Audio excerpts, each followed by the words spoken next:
Sean Diddy Combs has been arrested in a Manhattan hotel this evening after a grand jury indicted the music mogul. Washington Post, just one question, did he or didn't he?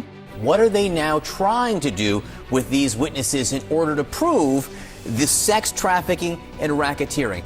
Welcome to a special edition of the 25th Hour, the trial of Sean P. Diddy Combs, with your hosts, Bianca Forde and Alyse Adamson.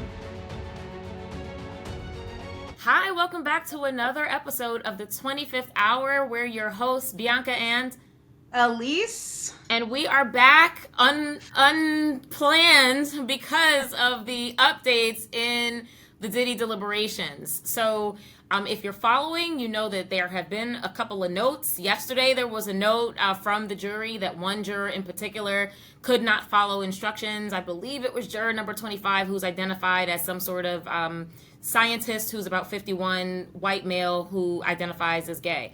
All of these factors were used to describe the issue that came up yesterday. And today we know that there was a note that the jurors have reached a verdict on 4 of the 5 counts. If you remember, it was counts 2 to 5, and that would be both sex trafficking counts for both Cassie Ventura and Jane, who testified under a pseudonym, as well as the 2 counts for transportation to engage in prostitution.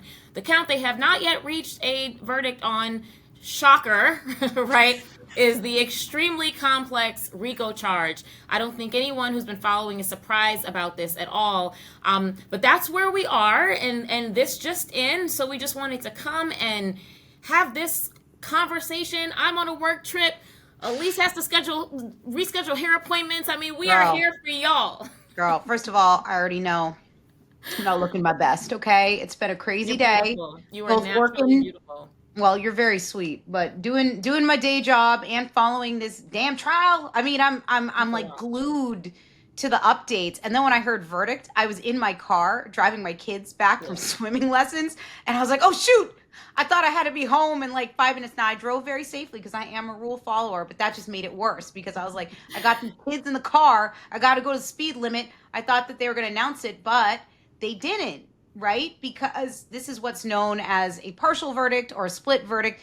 And the jury really hasn't been what they call deadlocked as to count 1 all that long. They came back and they basically told the judge, we cannot come to consensus. Everyone's kind of dug in their ways as to count 1. But little does this jury know that judges don't lightly take no for an answer. Listen, they plan for this. I see what you did there. Did you like the theme? Okay, I'm trying to keep it consistent. But they planned for this. They've actually got special instructions for this. So that little jury, and I don't mean to minimize them, I just mean sweet people. They probably said, we did the thing. Let's go. They handed their note. They thought they were going home, and the judge said, thanks so much. We're actually not going to take the verdict now. You all need to go back in there and try very hard to resume your deliberations. Try to have conversations that will bring you to consensus. Oh, but by the way, you guys can do that, or you could give us a note saying that you're ready to leave for the day. Go ahead. They went back to the jury room, and within like minutes later, they got a knock on the door. Another jury note said, we'd like to leave for the day and then resume deliberations tomorrow. Not a shocker. I mean, could you imagine some of those people that thought they were finally done, and then they find out that they're not done? July 4th is in 2 days. There might be people on the jury who have trips planned, right? Girl. Who knows what folks are dealing with in their personal lives. What movie did I just recently watch? It was a movie that I watched on the plane. It involved this guy who had actually been involved in a hit and run, and he didn't realize he hit a person until he was on the jury. And he felt so much guilt, right, that he just could not stand to convict the person who was actually on trial for the murder. And when I tell you those jurors thought that it was an open and shut case and they just wanted to go home, and this guy was trying to keep them there for equity purposes. So I can't even imagine, right, the people who want to get out of that room for July 4th. But let's take a step back. But I just want to say one thing. I just have to add. I had a case that I tried through the holidays for over a month. Reversed. I remember that you were pregnant. For right? A jury. No, this is before. I wasn't pregnant for this one. I was not pregnant for this one. This one was through a holiday. I got sick during this case. I had an inhaler because I had some kind of like bronchial. It was a horrible trial. It got reversed on appeal because of a juror issue, because we were going into the new year, and one of my jurors had non-refundable tickets to California to go hiking with his brother. And he had said in a note, this juror, who was the foreperson, by the way, really wanted to get to California. And then the judge said, I'm sorry, you've got to do your duty. 30 minutes later, they came back with a verdict. And I remember saying, I had been in the appellate section for a long time. I was like, this one's coming back. This one's coming back. And I even said, I'm like, can we bring him out? It's called voir dire. Can we just talk to him? Can we see, maybe he can refund him? Maybe booked with points? Yeah. Like, can we do anything to develop this record? And the judge was like, no, we need to get out of here. So juror issues like that do matter. And I agree. Coming up against a holiday weekend, optics are not great. But continue on to what you're saying.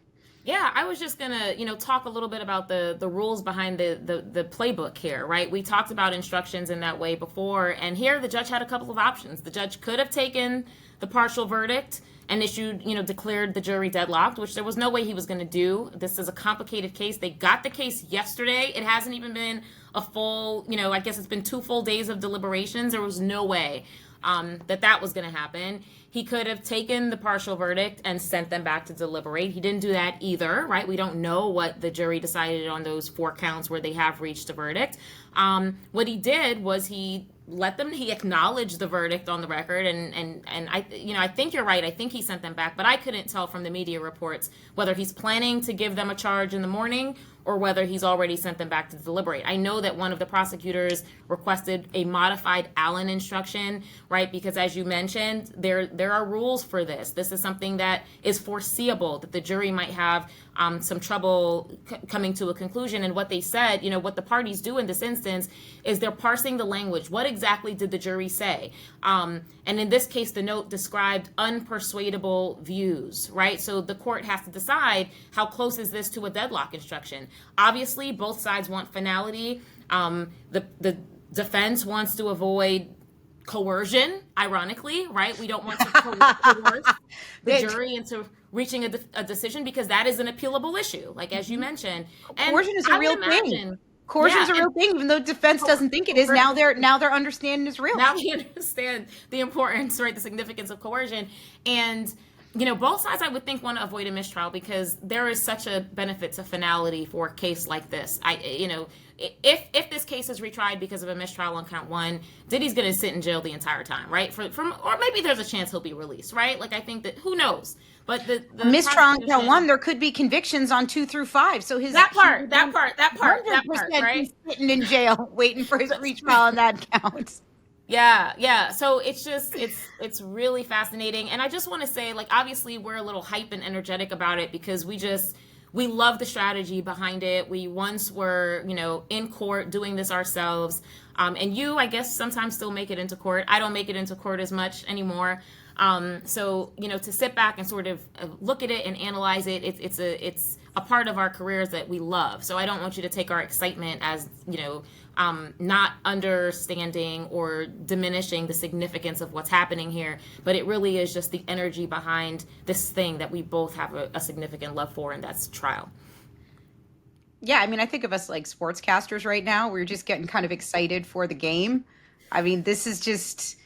I remember trying cases just feeling so anxious. Like, hype is a good word, but there was no smile on my face when I was waiting for a verdict for a variety of reasons. I mean, nobody ever wins in a criminal trial.